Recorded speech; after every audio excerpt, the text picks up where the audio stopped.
So you've decided to try mountain bike tires on your gravel bike. Seems like a good idea, right?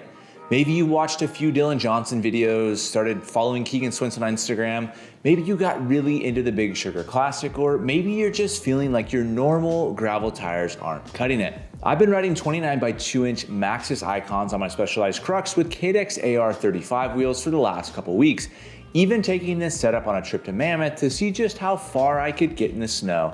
And I'm here to tell you, mountain bike tires on a gravel bike are a lot of fun, but they come at a cost. There are some performance drawbacks that you should consider before making the move, because at the end of the day, tire choice is everything.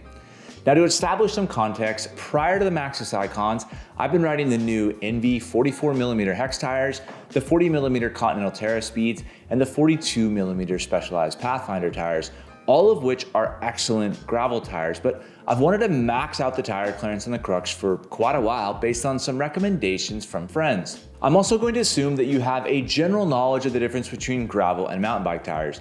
Gravel tires are typically lighter, they're more narrow, and they're designed for mixed terrain with less aggressive tread patterns. Mountain bike tires, on the other hand, are wider, have more aggressive tread patterns, are heavier, and are designed primarily to be ridden off-road. The first challenge is finding the right tire. In the case of my Crux, the stated max tire clearance with 700C wheels is 47mm with a 1x drivetrain. Most modern mountain bike tires that you'd consider using are going to be wider than 2 inches. Whenever I asked around, most shops and friends advised going to a 650B wheel set. I don't have a set of 650B wheels, but I did have a set of old Maxxis Ikons in 29 by 2 inch. And these aren't my first choice of mountain bike tires. I actually prefer the Aspens. But I had these old tires and I figured they were worth a shot. Riding mountain bike tires on a gravel bike is a unique experience. Take a quick spin around the block and you'll quickly notice that your wheelbase is longer, your standover height is taller, the ride is softer, and your bike sounds like a mountain bike. It's like driving a truck through the city with huge mud tires. In many ways, it's totally unnecessary and it's total overkill. But then you get off of the pavement and the whole setup seems to make more sense. It's kind of what you'd expect. You have exceptional traction and grip on loose and more technical terrain, and they eat up a lot of the rougher surfaces just by the sheer size of the tires compared to traditional gravel tires. Not to mention, you have more protection against puncture. When it comes to tire pressure, I started these tires at around 25 PSI and eventually found a sweet spot at about 20 PSI both front and rear. It's especially nice when you find yourself on single track. It's a very familiar mountain bike-like feeling, but with the benefits of being positioned a little bit lower and therefore a little bit faster. Sounds perfect, right? Well, not so fast. I suppose it's perfect if you drive to a trailhead, pull your bike off the rack, and you're immediately on gravel. But what if you're leaving from your garage like I am? My gravel loop typically consists of 9.5 miles of road, 6.5 miles of gravel and single track, and then another 9 to 10 miles back home. In other words, 75% of my gravel ride is actually on a paved road. Welcome to Southern California. And this is where the idea of this setup starts to somewhat unravel for me, starting with the way that the bike handles. It now feels more sluggish and less sharp. While the longer wheelbase provides stability, I believe that you lose a lot of the DNA of a fast gravel bike. In the case of my bike, it's clear that it wasn't designed around huge tires. It's definitely not the optimal setup. Now, I've said that finding the right tire is the fastest and least expensive way to upgrade your bike. It also goes the other way. Again, tire choice is everything. It feels very compromised on paved roads, as you'd imagine. It's definitely out of its element. It also makes your complete setup heavier, and probably in the worst way.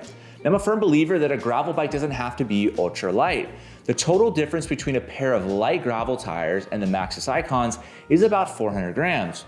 400 grams over a complete build of 16 or 17 pounds is only 5 or 6%. But the placement of those 400 grams is a concern. 400 grams of rotational weight on the outer extremes of the bike is noticeable in almost every single way.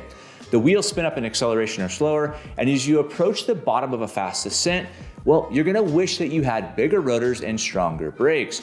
Your traditional gravel setup might not be equipped to handle such heavy tires, at least not without some minor modifications. And then you have the concerns about debris and damage to your frame. You're limited to riding in very dry conditions. Never with the front tire, but with the rear tire, this presents a challenge, at least it did on my Crux. I found this out when I was riding through the snow in Mammoth. While I didn't have any issues with the tires rubbing against the chainstays, I did have snow accumulation and, well, I had a little bit of rub against the seat tube.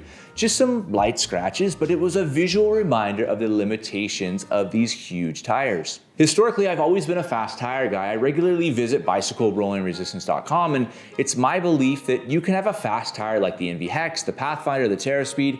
Even in the wider sizes, they'll still roll quickly and they're light, preserving the feel and DNA of your gravel bike.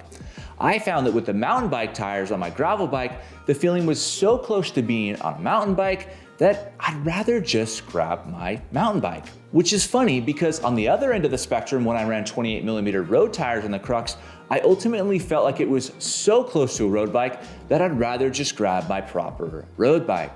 My point is, while huge tires might make sense on occasion, let your gravel bike be a gravel bike and find tires that suit your needs without compromising the ride quality, handling, and feel. Now, I'd probably stop at 45 or 47mm tires, and I'd pick a tire based on the terrain I was riding. If I wanted more traction, I'd choose something like a 45mm Pirelli Gravel M. Or if I wanted something fast and designed for mixed terrain, I'd go for something like the Pathfinder or the Hex tire. There's of course a lot of personal preference in this discussion, and it's not to say that I didn't enjoy riding mountain bike tires on my gravel bike. It's fun, it's a novelty, and the traction and grip were amazing. I even managed to get a PR on one of my local favorite gravel climbs. And these would probably be great for like a single day, more technical gravel race. But that doesn't mean that it's the right everyday setup for me. But then I can't help but ask myself, if I had something like an Enve Mog with a frame designed to handle much larger tires, like a set of fast rolling Aspens, would that change my opinion? Maybe it would, but I still think I'd find myself thinking, you might as well just be on a mountain bike. Let me know your thoughts below. What's the ideal mountain bike tire setup on a gravel bike? Is there even one? This has been a fun experiment, something I've wanted to do for quite a while, but I think I'm gonna go back to the 44mm Enve Hex tires, as well as the 45mm Pirelli Gravel M's. I think for the riding that I've been doing, those are gonna be just right. Now, if you like this video, I'll post video links to some of the other ways that I've set up my past and present gravel bikes. Anyways, thanks a ton for watching. Until next time.